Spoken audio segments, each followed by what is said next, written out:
बिस्मिल्लाहिर्रहमानिर्रहीम। अस्सलामु अलैकुम। मुख्तसर तर्जुमा कुरान कोर्स में आज हम सूरह कहफ का 8वां रुकू पढ़ेंगे। पीछे 7 रुकू हमने पढ़ लिए हैं, तो आज इस सूरत का 8वां रुकू पढ़ेंगे। इस सूरत को हर जुमे पढ़ना चाहिए, इसका पढ़ना बायस बरकत है। पहले सबक में मैंने इसकी वजाहत बताई थी। आज का सबक शुरू करते हैं। आऊज़ु बिल्लाहि मिनश शैतानिर रजीम। वलक़द और अलबत्ता तहक़ीक़, सर्रफ़ना हम फेरते हैं, फ़ी हाज़ल क़ुरआन इस क़ुरान में। सर्रफ़ा युसर्रिफ़ु तसरीफ़ का माना होता है फेरना। एक चीज़ एक अंदाज से बयान की है, अब उसको दोबारा दूसरी मरतबा किसी और अंदाज से बयान करना, इसका माना होता है तसरीफ़, घुमाना फिराना। अल्लाह ताला फरमाते हैं हम भी फेर फेर कर बयान करते हैं, फ़ी हाज़ल क़ुरआन इस क़ुरान में, लिन्नासे लोगों के लिए, मिन कुल्ल मसल हर मिसाल अल्लाह फरमाते हैं हम एक दफ़ा नहीं, एक दफ़ा हमने बयान की, अगर किसी के समझ में वो नहीं आती तो हम दूसरी मरतबा उसी मिसाल को तब्दील करके बयान करते हैं और फिर और मिसाल देते हैं। अभी पीछे हमने कल के सबक में और परसों के सबक में पढ़ा था, अल्लाह ताला ने 2 मिसालें दी हैं। एक मिसाल बाग की दी कि 2 भाई थे, एक उनमें अमीर था, उसके 2 बाग थे, और दूसरा जो है वो फ़कीर था, उसके पास माल और दौलत कम थी। तो उसके बाद दूसरी मिसाल दी, वाज़रिब लहुम मसल हयात दुनिया, दुनिया की ज़िंदगी की मिसाल दी कि दुनिया की जो ज़ेब व ज़ीनत है, ये आराम सुकून, ये आसाइशें और आराइशें, ये सब कुछ तुम्हें आज़माने के लिए है। ये तो उस खेती की तरह है कि आसमान से पानी बरसता है और ज़मीन खेती उगाती है और जो है फिर वो चूरा बन जाता है। और इस तरह की मिसालें अल्लाह ने कुरान में बार बार अंदाज़ बदल बदल कर दी हैं ताकि इंसान को समझ आ जाए। वकानल इंसान, और है इंसान, अक्सर शैइन, अक्सर चीज़ों में, जदला, झगड़ा करने वाला। जदल अलजिदाल से है, और जिदाल कहते हैं ऐसी गुफ्तगू करना कि जिसमें दूसरे पर गलबा हासिल करना मकसूद हो, कि ज़ाहिरन दिल से बंदा मान रहा हो कि मैं जो है हूँ वो हक़ पर नहीं हूँ, अगला बंदा हक़ पर है, लेकिन फिर भी अपने आप को उस पर गालिब करने के लिए मुनाज़राना अंदाज़ इख्तियार करते रहना, उसको कहते हैं जदल, जिदाल।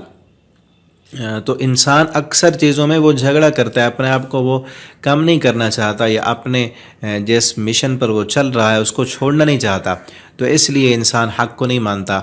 आज भी ऐसे होता है, अक्सर लोग वो मान लेते हैं, दिल उनका मान रहा होता है कि हक़ ये है, लेकिन तस्लीम क्यों नहीं करते? इसलिए कि हमारी नाक न कट जाए, लोग क्या कहेंगे कि अब तक इसे पता नहीं था, अब पता चला है, या हमारे पहले जो लोग गुज़र गए, हमारे बाप दादा, वो गलत थे, वो ठीक नहीं थे। तो अल्लाह ताला फरमाते हैं हम बार बार मिसालें इसलिए बयान करते हैं ताकि इंसान समझ जाए।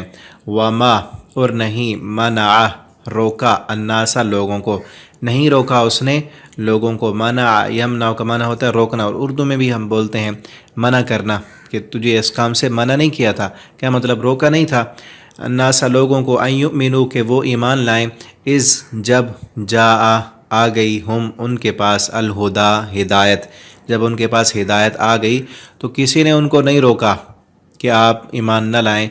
वयस्तगफिरू, और ये कि वो बख्शिश मांगें, रू वो सब, वयस्तगफिरू के वो सब बख्शिश मांगें, रब्बहुम, अपने रब से, इल्ला, मगर ये कि, अन, के, यतिया, आ गई, हम, उनके पास, सुन्नत, तरीक़ा, अल-अव्वलीन, पहले लोगों का, कि उनके पास पहले लोगों का तरीक़ा आ गया, इसलिए उन्होंने नहीं माना, वो ईमान नहीं लाए। पहले लोग भी ऐसे थे, वो उसी डगर पर चले। औ यतियहुम, या आ जाए उनके पास, अज़ाबुन, अज़ाब, क़ुबुला, सामने का, उनके सामने अज़ाब आ जाए तो फिर वो ईमान लाएंगे, या पहले लोगों का तरीक़ा आ जाए, जिस तरह पहले लोगों ने भी ईमान कबूल नहीं किया और फिर उन पर अज़ाब आया तो इन पर भी अज़ाब आ जाए। ये इसी बात के मुंतज़िर हैं कि अज़ाब आएगा, फिर अज़ाब को देख कर ये मानेंगे, या इनके सामने अज़ाब आ जाएगा। क़ुबुल, क़िबला भी इसी को कहते हैं जो सामने होता है, जिस तरफ मुँह करते हैं हम उसको क़िबला कहते हैं, तो उसका माना होता है सामने, कि इनके सामने जब अज़ाब आ जाएगा और फिर वो ये उस अज़ाब से पीठ भी नहीं फेर सकेंगे।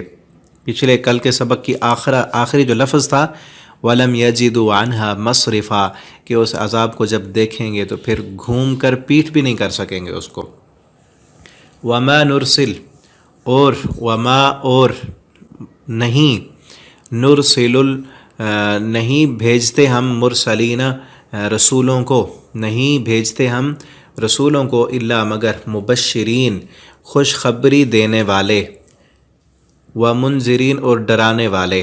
ہم رسولوں کو نہیں بھیجتے مگر ان کا کام کیا ہوتا ہے؟ خوشخبری دیتے ہیں، و منذرین اور ڈراتے ہیں۔ صرف خوشخبری دینے والے اور ڈرانے والے بنا کر ہم بھیجتے ہیں، عذاب نہیں لاتے رسول۔ وَيُجَادِلُ اور وہ جھگڑا کرتے ہیں، جدال کرتے ہیں، الذین ان لوگوں سے کفروا جنہوں نے کفر کیا، بالباطل باطل کے ساتھ، جنہوں نے کفر کیا بالباطل باطل کے ساتھ۔ وہ انبیاء جو ہیں وہ آ کر جھگڑا کرتے ہیں کافروں کے ساتھ بھی اور باطل کے ساتھ بھی، لیدحضوا تاکہ وہ پھسلا دیں بھی اس کے ساتھ، باطل کے ساتھ پھسلا دیں حق کو۔ وہ لوگ کہ جنہوں نے کفر کیا ہے اور باطل کے ساتھ وہ کھڑے ہوئے ہیں اور وہ حق کو اپنے باطل کے ساتھ پھسلانا چاہتے ہیں۔ یدحضوا دحض، یدحض کا معنی ہوتا ہے کسی کو کم کرنا یا کسی کو جو ہے وہ نیست کر دینا، ذلیل کر دینا، کہ وہ لوگ کافر جو باطل کے ساتھ کھڑے ہوئے ہیں وہ یہ چاہتے ہیں کہ ہم حق کو نیچا کر دیں، حق کو پھسلا دیں اور حق کو جو ہے وہ مغلوب کر دیں۔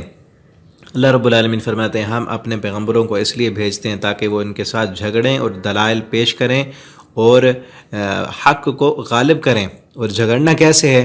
وَجَادِلْهُمْ بِالَّتِي هِيَ أَحْسَنُ، اللہ فرماتے ہیں ان کے ساتھ جو باطل پر کھڑے ہوئے ہیں ان کے ساتھ جدال کرنا ہے، لڑائی کرنی ہے۔ اور یہ جدال ہوتا ہے زبان سے، زبانی کلامی، ایک دوسرے کو جو ہے وہ دلائل بتانا، تو احسن طریقے کے ساتھ وہ بتانے ہیں۔ وَاتَّخَذُوا اور پکڑ لیا انہوں نے آیاتی میرے آیتوں کو، وما اور اس کو انذروا کہ جس کے ساتھ وہ ڈرائے گئے، ہزوا مذاق، انہوں نے میری آیتوں کو اور جس چیز کے ساتھ ان کو ڈرایا گیا کہ عذاب آئے گا، جہنم ہوگی، تمہیں جلنا ہوگا جو لوگ نہیں مانیں گے، تو جہنم کو بھی مذاق بنا لیا، آخرت کو مذاق بنا لیا، قبر کے عذاب کو مذاق بنا لیا۔ آج بھی کئی کلمہ پڑھنے والے ایسے ہیں ہمارے ملک میں، تھیٹروں پر یہ جو مذاق ہوتے ہیں اور کیا کچھ چلتا ہے، تو اس میں جنت جہنم کو مذاق بنایا جا رہا ہوتا ہے، اسلامی تعلیمات کو، داڑھی کا مذاق، شریعت کا مذاق۔ تو یہ کافروں کا کام ہے، مسلمانوں کا کام تو نہیں ہو سکتا۔ ان چیزوں سے بچنا چاہیے، اللہ تعالیٰ ایسے لوگوں کو ہدایت دیں۔ آخر دعوانا الحمد للہ رب العالمین۔